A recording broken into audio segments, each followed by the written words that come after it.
Assalamu alaikum and welcome to Generation Y, 4:30 till 5:30 every Sunday on IQRA TV. I'm your host Talha, and this month myself and Bilal went along to Oxford where we explored the culture, the university lifestyle. We spoke to different students, the motoring industry, and just found out a bit more about Oxford. And today's topic is about universities. And the quote, having aspirations is nice, but fulfilling them exhilarating just sums up the university lifestyle. And I'm happily joined today by Zain, who is a graduate from Leeds University. Assalamu alaikum, Zain. Welcome, Salam. Thank you for coming along today. No worries, Talha. Zain, just before we start, I just want to know a bit more about yourself, your background, your interests, your hobbies, your bringing up. I went to University of Leeds, studied English and philosophy, and I finished with a first class honours, alhamdulillah. So I'm now studying my masters at the University of Manchester in leadership whilst I'm working. So I'm currently a secondary school teacher. I teach English at a local school in Bradford. How do you find your teaching, Zain? I think it's really interesting because you come to realise that everyone has a very different upbringing and a very different background to yourself. So I think as a child you assume everyone's upbringing is the same as yours, but looking at it from a different perspective, you now really appreciate things that your parents do for you that at the time you just take for granted. Yeah, and today we're going to be discussing about applying for the course, by university accommodations, how university lifestyle is. Yeah. But before I ask any questions, how would you say your overall experience was at university? I think university is probably an experience that everyone needs to have. It's probably an experience that I've had that's changed the way I see things, the way my aspirations and what I want for myself and my children. Yeah, obviously everyone in their lifetime, they'll get to that point in their life, like myself now, where you start planning for university, you have to start looking. Even if you don't want to go, there'll be a point where everyone will be in their mind, yeah, I'm going to university, I'm not. So obviously applying for the right course, how do you feel about gap years and deferred applications? You see, a lot of students your age tend to think, if I defer my entry, maybe I won't, something will happen in the year and the university will turn around and say, oh, you can't come and what have you. But I don't think anything could be further from the truth.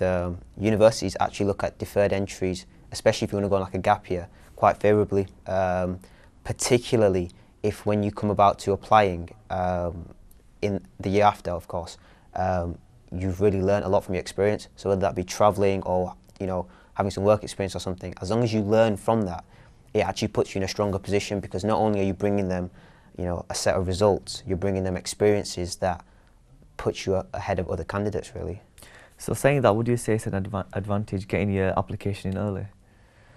Not necessarily, because the reason there's a cut-off point is because that's the point after which all the applications are looked at.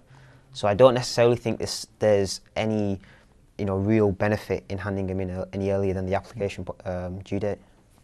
And talking about courses as well, what would you say about applying for more than one course? I think that's absolutely fine. So whether you're looking to apply into the arts or the sciences, as long as your courses are somewhat related, it's fine. And the reason I say that is because you can only submit one your personal statement. You can only submit one personal statement. So let's say, for example, you applied for English, history and maths. It's going to be very hard to tailor one personal statement to fit all three courses. So you have to be quite judicious in what you're wanting to apply for and where at as well. Yeah, saying that, obviously you went to Leeds universities, and obviously you've heard a lot about other universities, maybe through students, through teachers. How would you compare Leeds universities to other universities? I think from an academic standpoint, it's a Russell Group university, so it's one of the best. It's part of a group of universities that are seen as somewhat stronger than your old polytechnics that were just recently converted. And in terms of a social experience, a lot of people from down south, when they want to come up north for university, they either pick Leeds or Manchester, and more often than not they pick Leeds because it's a fantastic city, and it's got all the social aspects that young students are after. Yeah, you mentioned Russell Group universities, and obviously me and Bilal visited Oxford University, which is part of the Russell Group University. And yeah, we've seen, the way people dress there, very different to the way people dress in what we would say Leeds, Bradford.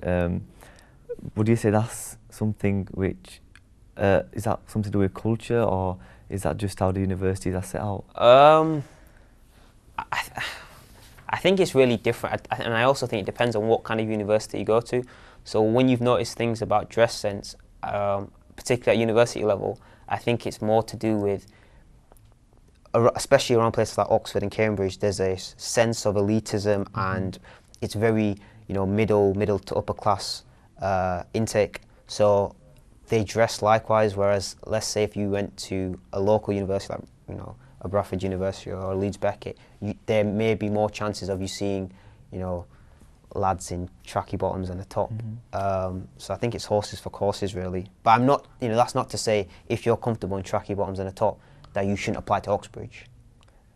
And you'll definitely see that in our video later. The way people were dressed when we interview them, very different to the way we see people every day, where we're living today. Talking about career prospects, do you think universities know what past students are doing 2 or 3 years later? Yeah, I mean, particularly the Russell Group universities, they see their alumni as a resource they can really leverage. I mean, if you look at the alumni at Oxford, you're talking ex-prime ministers like Cameron and Blair. You're talking high-flying barristers or people that have changed the world, like Imran Khan, Benazir Bhutto. So once you leave university, it's not just a case of the university never keeping contact with you. As long as you're, having some influence in society, the university are more than happy, and more often than not, they'll make the first step and call you back, so that they can say to the current students, look, this is effectively what we had, and this is where they are now. So more often than not, they do keep in contact, and they are genuinely interested in what they've helped you to become, because effectively, it's those 3 years of nourishing you and socialising you into, and moulding you into an academic that can think, that supports you on your way. Would you say that there's a lot of opportunities available whilst at uni? Like myself now, whilst doing A-levels in my school, there are a lot of opportunities open, like the role of an ambassador, being part of student council, taking people for tours around the school. Would you say that you get the same opportunities at university, or is it different? No, I think you get the exact same at university, and I think the difference is at university, because you meet such a wide range, like a plethora of people that come from very, very, very diverse backgrounds. You get to network. So all the things that you're talking about, these opportunities, whether it's being part of the student union, or being an ambassador for the course, or ambassador for your school, because every university has a school, or if you go to Oxbridge or Durham even, you have colleges, so being a representative of your college will allow you to network with people that will help you beyond university. So more often than not, I mean, I was just speaking to a friend not so long ago, and he stayed at Oxford, and it was just a case of we needed to get hold of someone in Parliament, and he literally just said, oh, I'll just speak to someone from university. They're part of Jeremy Corbyn's Inner Circle, and it's just that opportunity to network means that you can, with ease, you can contact anybody. So I think you get the same opportunities at university, but they're much, much more beneficial in the long run. Yeah, so there are society clubs like everywhere. Oh yeah, there's all sort of varsity and society clubs, and I think that's the thing with university, where people often think it's just, there is this myth that university is just for nerds, but there are all sorts of societies at university, like football, skiing, gymnastics, swimming, even the people that are into like this Harry Potter or this cartoon kind of stuff, the societies for these lot.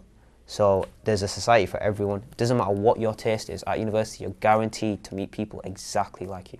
What would you say about jobs, like at university? Would you, or personally speaking, did you have a job whilst at university? Because I know a lot of people who go to university have a job in their spare time, because there's a lot of spare time in university. I think there's a lot of spare time if you do certain courses, but I think if you select quite a rigorous course, you have very little spare time. Like I know medics and dentists tend to have very, very little spare time, but I think the logic and rationale behind having a job is finance. So I know we're going to later on talk about student finance and what have you, but a lot of students need to support themselves, because unfortunately, they don't come from a background by which they can be supported. Yeah. So they have to have a part-time job, just to literally feed themselves. And saying that, some students come from a background where they're not supported, do you think that's because of their parents or their bringing up, or what can that be? I think to some extent it's financial. So I don't think it's a lack of want on a parent's behalf, but I think, especially now, when we're in financially difficult times, it's really hard to just, put aside a couple of £1,000 every maybe term or, every few months to give to your child, when it's, at the minute, some people are having to choose whether to heat themselves or eat, But I also think it's part of this whole independence process. So a lot of parents see this as an opportunity to say to the child, right, well, you've put you made your bed, so to speak, now lie in it, and so fend for yourself. Yeah. So I think it's a bit of both. And talking about parents, it's very hard in today's society where we're living, especially in the Asian society, where you see parents, it's like a big thing for their child to go away to a different city to go to uni. Yep. What do you say about this? I wouldn't want to discourage anyone from leaving a city that they're born in. In fact, actually, I'd encourage it, but I think it's circumstantial in that, let's say you're applying for medicine, dentistry, or I don't know, aeronautical engineering, bespoke subjects, things where there is a guaranteed job at the end of it, and the market is not saturated. Then I think wherever you get a place, you need to travel just to secure that degree. Whereas if you're going to do a really generic degree where there is no guarantee that there's a job lined up, then personally, I don't see the benefit in moving out, in that you're going to be saddled with, I think the average university student's saddled with £44,000 worth of debt by the time they leave after 3 years. So is it really worth having £44,000 worth of debt just for that experience of moving out? I'm not entirely sure. And I also would question people who do generic courses as to why they want to move out. So I know particularly within the Asian community, there's this notion that if I move out, I can get freedom. And I think invariably there's a sense amongst the kids that this is the time I can have fun and be myself, because there's this fear that parents tend to instill that, you kind of have to be the way I want you to be. Exactly, and I definitely agree with you there, and that's something I want to talk about today as well. One of the main aspects of university is the lifestyle as well. And talking about the lifestyle, obviously there's clubs, Friday night clubs, Saturday night clubs, that you'll end up going to, if you're moving out. And obviously, from your own experience, what would you say about this? Again, I think, like you were saying, upbringing plays an important part. The clubs are going to be running every day of the week, and whether or not you choose to go to that club isn't going to be because your parents can't see you or whatever it is. It's going to be because the crowd you follow. Yeah, I mean, 9 times out of 10, if you're hanging around with a bunch of clubbers, you're going to become a clubber, because it's very difficult to change, for a large group to change and become like you. And so I think that's where your choice of friends becomes really important. And it's not just clubbing, university will open you up to all sorts, the access to drugs, the access to alcohol, the access to what an Asian culture and predominantly a Muslim culture would regard as taboo things. It's open access, it's a complete free-for-all. So I think if you bring your children up with a sense of being able to monitor themselves, then you should be fine.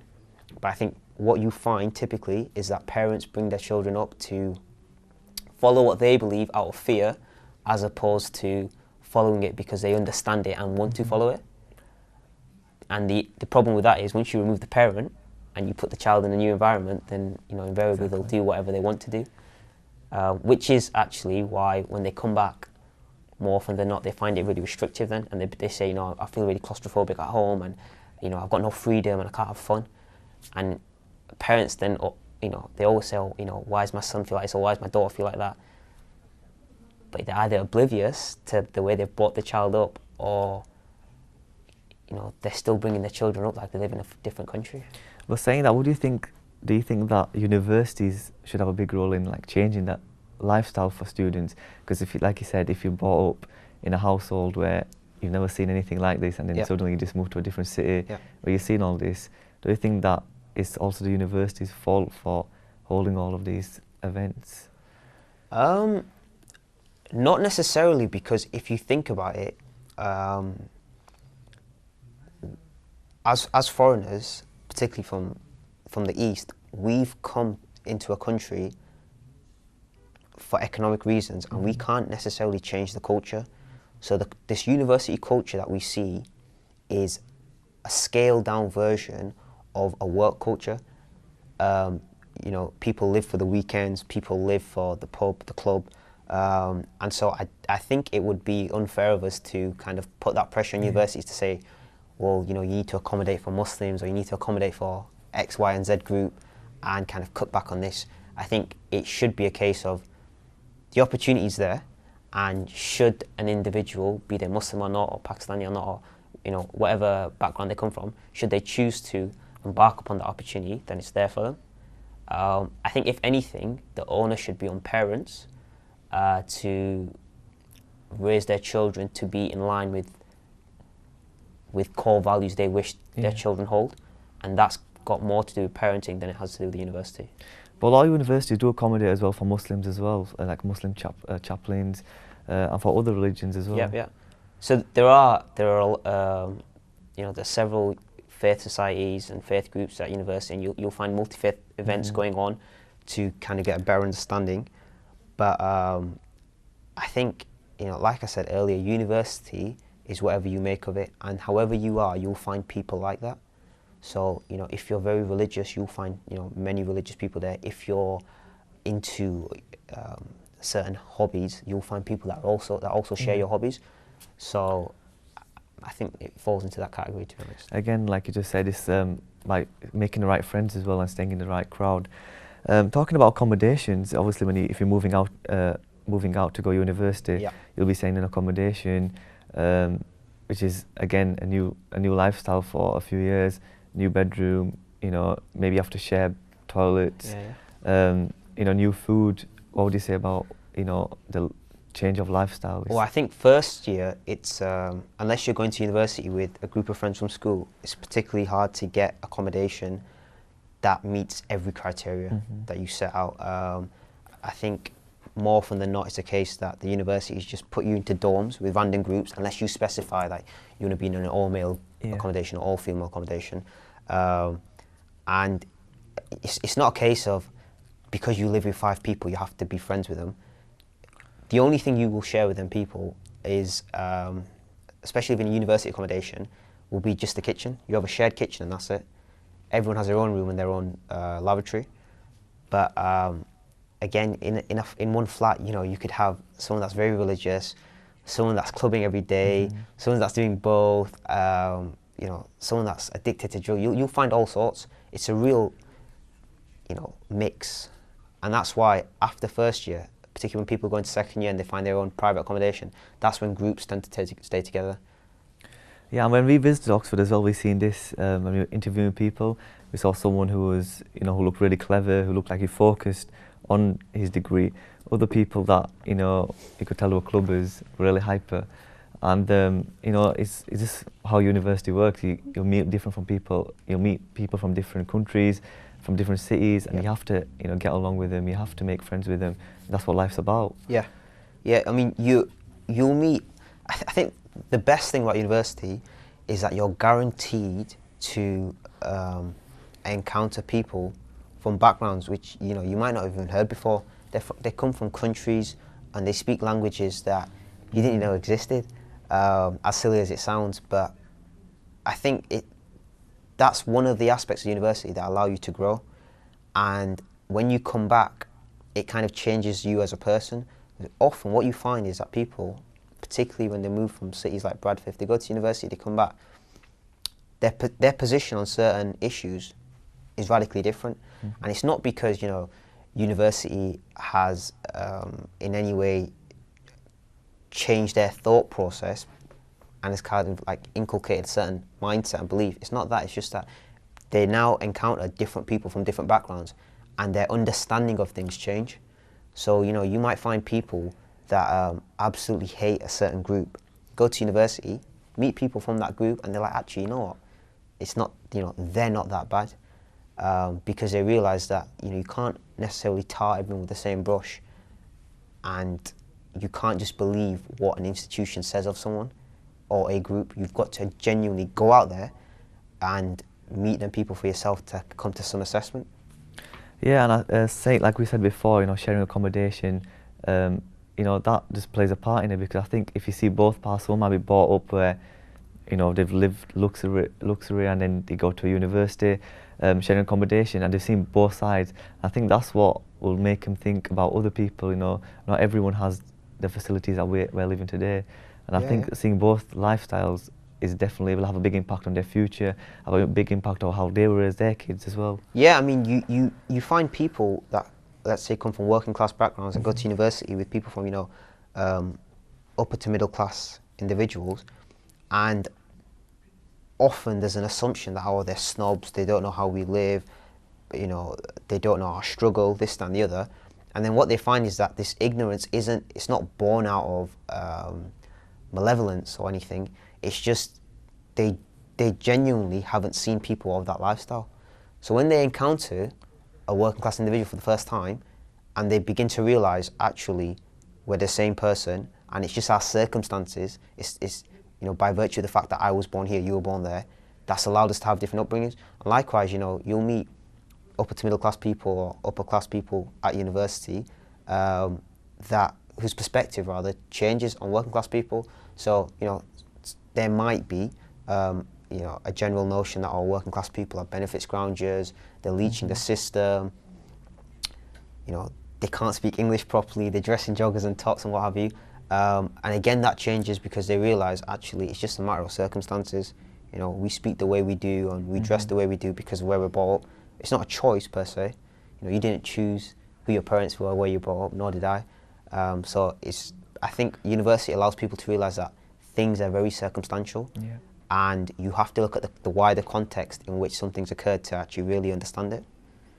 Talking about pricing, because pricing does play a big impact at university, do you think that pricing, like, do you tend to spend more whilst at university, or is it both? Like, what would you say about pricing? Well, the difference, I think the primary difference is when you move out, you're buying your own food. Yeah. So when you're at home, you don't tend to realise that when you open the fridge and it's full, you know, it's not magically appeared. Yeah. You know, your parents have actually gone out, or a sibling's gone out and bought that stuff. Whereas at university, you tend to realise how things tot up. So, you know, something really innocuous like, I don't know, biscuits or a drink is a couple of £. Yeah. And when you go to the shop and get it once in a while, it doesn't feel like anything. But when every day you're having to go to the shop and it's a £30 bill racking up, which at the time might seem inconsequential, but if you're budgeting for £100 a week, you know, after 3 days of going to the shop, you're left with £10. So that's when you start to realise that actually you have to become very savvy, or you need a job, or you just need to start to figure out, okay, how can I save? You know, is it sharing food with people, or you need to have figure out a plan basically, and just see how you're going to navigate that problem. Definitely. All right, viewers, we're going to go for a short break, and yeah, we'll catch you after the break. Assalamu alaikum wa rahmatullahi wa barakatuhu.